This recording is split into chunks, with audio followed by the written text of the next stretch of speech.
Welcome to the first episode of the Aksum Empire and Ayagray's first Christian kingdom. Today, we're diving into the origins of this remarkable ancient civilization that rose in what is now Ethiopia and Eritrea. The Kingdom of Aksum emerged around the 1st century CE, but its roots go back even further. Archaeological evidence suggests that the fertile Sepo plain in northern Ethiopia was populated as early as the 4th to 3rd centuries BCE, evolving into a complex society called. About 50 kilometers northeast of Aksum laid the groundwork for what would become a powerful empire.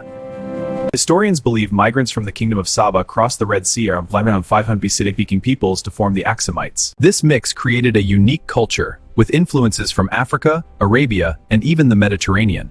By the 1st century CE, Aksum had unified the region, becoming a major player in international trade. What fueled Aksum's rise?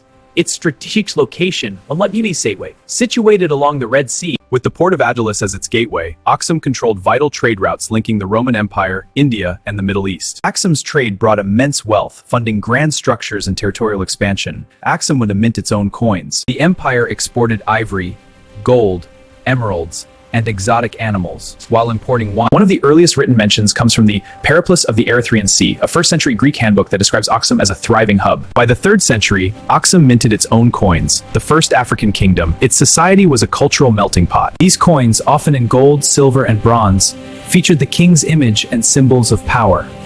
Aksum's society was hierarchical, with the king at the top, a cultural melting pot with polytheistic roots. But Aksum wasn't just about trade, it was a cultural melting pot. Early religion was polytheistic, that would change dramatically in the 4th century, but we'll get to that.